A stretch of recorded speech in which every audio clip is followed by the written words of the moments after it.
Before I begin, let me ask you something. Have you ever felt something so real, so quietly powerful, that it made you stop and wonder if it was even allowed to exist? If you have, I want you to tell me about it in the comments. Your stories matter here. And if you're new to this channel, make sure you subscribe, because the stories we tell aren't just stories. They're reflections of the things we're often too afraid to say out loud. My name is Sophie. I'm 21 years old. And I've been carrying a secret for years. Not because I'm ashamed of it, but because some truths are too delicate to survive careless words. People assume secrets always involve something dark, addiction, guilt, something destructive. But my secret doesn't look like that. I'm not addicted to alcohol. Not pills. Not stimulants or substances people whisper about. What I rely on every single night is something quieter. Stillness. A moment that belongs only to me. When the world finally shuts up. When expectations dissolve. When I'm no longer someone's daughter, someone's student, someone trying to hold herself together. Just me. A small device resting in the palm of my hand. Silent. Unassuming.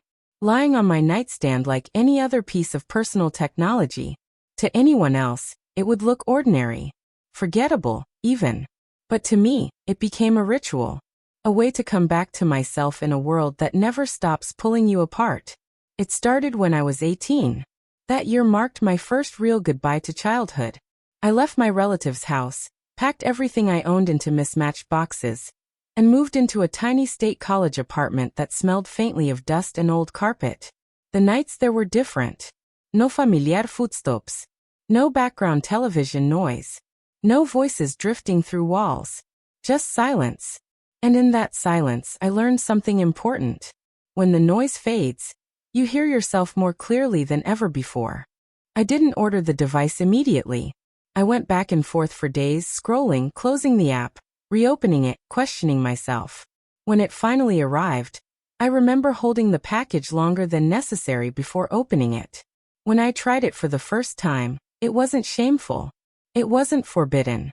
It wasn't anything like the warnings people attach to it. It felt grounding, gentle and powerful at the same time. Like listening to my body speak in a language that didn't need words.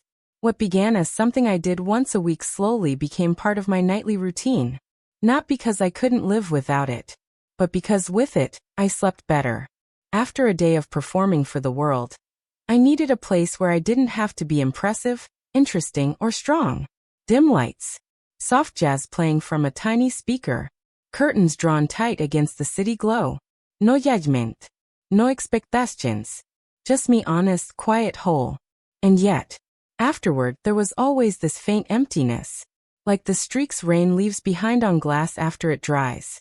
You don't notice them at first. But once you do, they're impossible to ignore.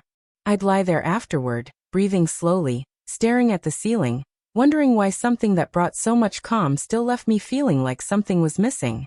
I wasn't addicted to the sensation. I was addicted to the connection. The feeling of being seen. Even if it was only by myself. And sometimes I wondered, don't we all need a place like that? A corner of the world where we don't have to try so hard to be enough? I never told my friends. Definitely not my mom.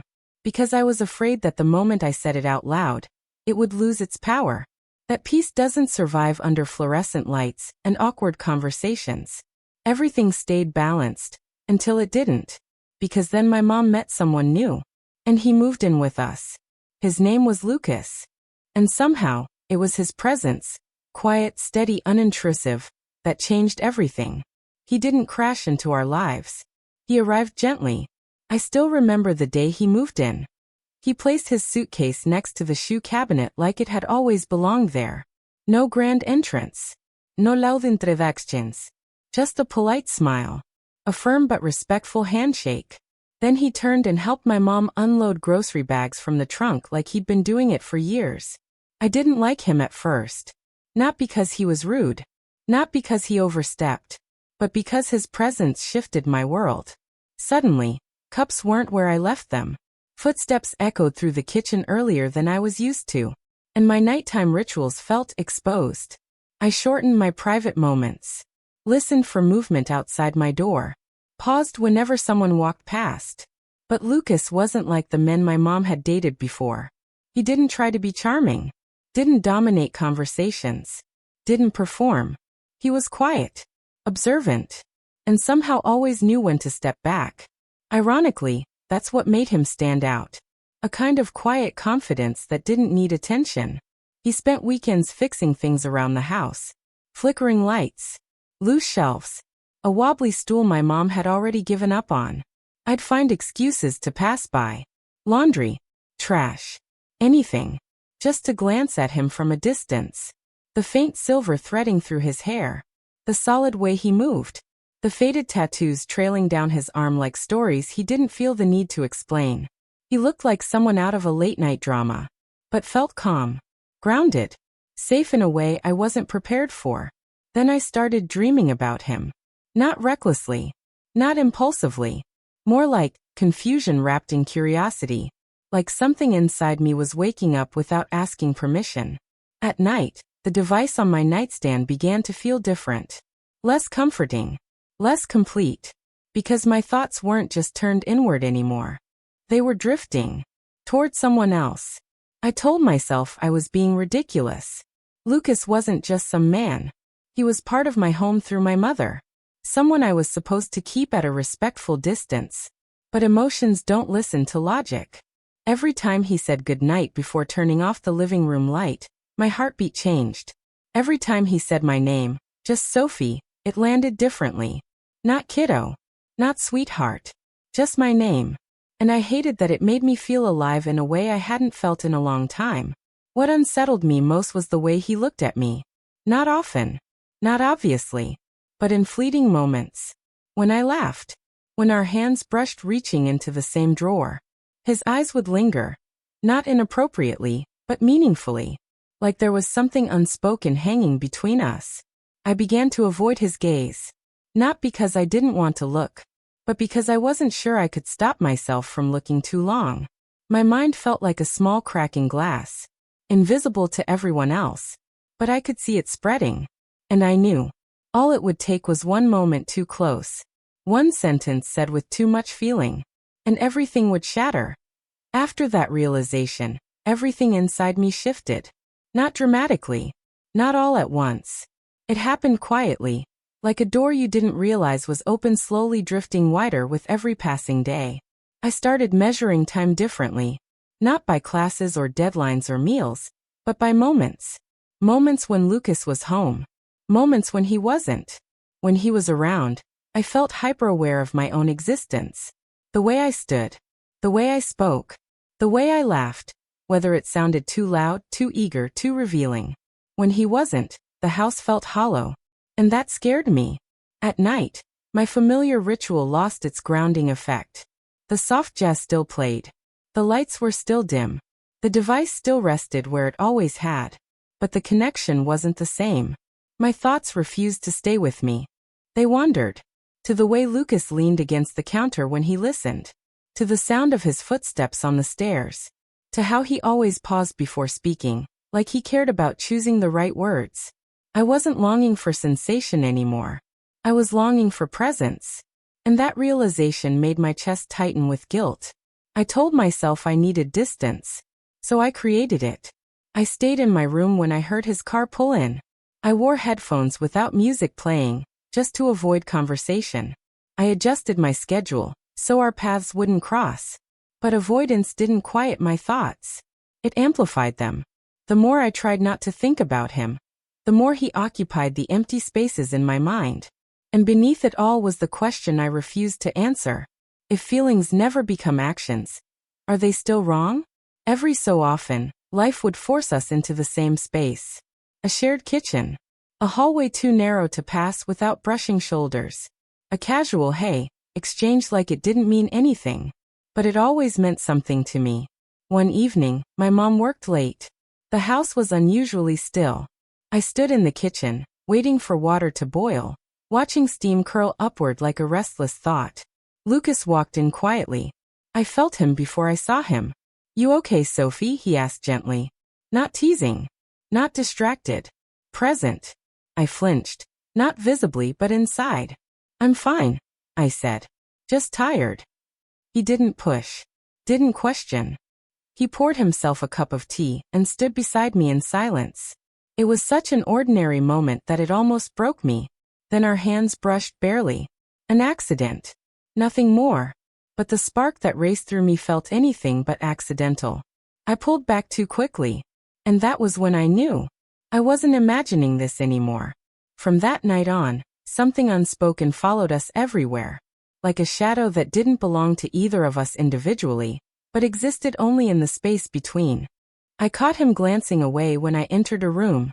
He grew more careful with his words. More distant but also more aware. We were both pretending nothing was happening. And we were both failing. One Sunday morning, I woke up earlier than usual. Sunlight spilled across my room, warm and gentle. I stood in front of the mirror longer than necessary. Yes, I looked young. But my eyes told a different story. They looked tired. Not physically. Emotionally. Part of me wanted to scream. To shake this feeling loose. To rewind to a time when my heart felt uncomplicated. Another part whispered something dangerous. Just feel it. Even if it only exists inside you. That night, I heard noise from the basement garage. Tools. Soft jazz. The familiar rhythm of Lucas working on something that probably didn't need fixing. I didn't have a reason to go down there. No excuse. Just curiosity wrapped in longing. When I stepped inside, he looked up, surprised but not startled. Grease marked his hands. His sleeves were rolled up. Let me guess, he said lightly. Here to check if I broke something? I smiled weakly and leaned against the door frame. No, I said. I just feel better knowing someone's here. He didn't respond right away. The silence stretched, not awkward but heavy. It carried everything we hadn't said. Everything we were both trying not to admit. I left a few minutes later, but the feeling followed me upstairs. I knew then that I was standing on the edge of something irreversible. That night, for the first time in years, I didn't reach for the device on my nightstand. Because what I wanted couldn't be reduced to routine. It was emotional, confusing, and far more dangerous.